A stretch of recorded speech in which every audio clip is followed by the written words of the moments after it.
தினந்தோறும் ஏதாவது ஒரு சின்ன வாய்க்காலுடைய அரை சிகிச்சை அப்படின்னுட்டுன்னு யாராவது அந்த சோசியல் மீடியாவிலையோ இதையாவது பார்த்தாரு அப்படின்னா அடுத்த நிமிடமே அனுப்பி அது என்னன்னு பாருன்றார். அந்த ஒர்க்கை அதை நான் முடிச்சு அதை உடனடியாக அவர்கிட்ட நான் வந்து தெரியப்படுத்துறேன்.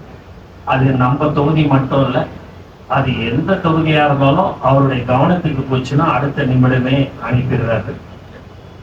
எனக்கு என்னன்னா மற்ற தொகுதியில இப்படி அனுப்பும் போது நம்ம தொகுதியில இந்த மாதிரி ஒரு சின்ன விஷயங்கள் ஏதாவது நடந்துச்சுன்னா எனக்கே அது வந்துட போகுதுன்ற அந்த ரொம்பவே ஒரு பயம் எனக்கு இருக்குது.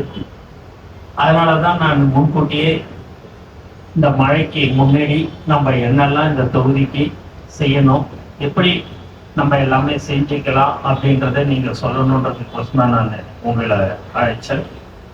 நீங்க பாத்தீங்கன்னா மழை நீர் தேங்குற இடம் எது எதுன்னு நீங்க கண்டறிஞ்சீங்கன்னா அது கொஞ்சம் நமக்கு நல்லதா இருக்கும்.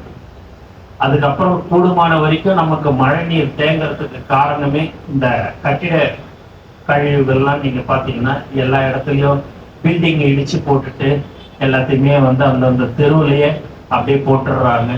அதை யாருமே நம்ம வந்து அப்புறப்படுத்துறது இல்லை. அவங்க இடிக்கும் போதே நம்ம போய் நீங்க வந்து துறையில வந்து நீங்க அனுமதி வாங்கியிருக்கிறீங்களான்னு நம்ம கேட்டிருக்கணும். கேட்காத போது அவங்க இடிச்சு அதை வெளியில கொட்டிடுறாங்க. அதனால எல்லா இடத்துலையுமே நீங்க பாத்தீங்கன்னா மழை நீர் தேங்கிறதுக்கு உண்டான வாய்ப்புகள் அதிகமாக இருக்குது.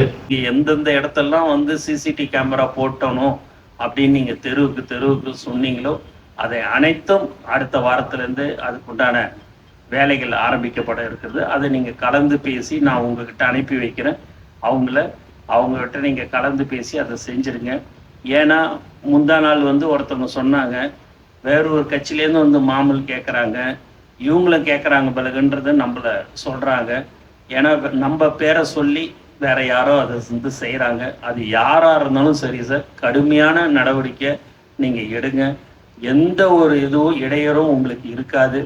அதே மாதிரி இந்த போதைப் பொருள்ன்றது எந்த இடத்துலையும் கும்பலாக நிற்கிறது போகிறது அந்த வேலையை பெண்கள் இங்கே தனியாக போயிட்டு தனியாக வர்ற அளவுக்கு இருக்குது. இப்போ தமிழ்நாட்டில் குறிப்பாக நம்ம இடத்துல அந்த மாதிரி ஒரு சின்ன குறை கூட வராத அளவுக்கு நீங்கள் பார்த்துக்கணும்னு நான் வந்து உங்களை கேட்டுக்கிறேன். அதனால் உங்களுக்கு எந்த ஒரு இடையூறும் நானோ என்னுடன் இருப்பவர்கள் யாருமே உங்களுக்கு ஃபோன் பண்ணி அவங்கள கொஞ்சம் விட்டுடுங்க, அதெல்லாம் அந்த பேச்சுக்கே இடம் கிடையாது சார்.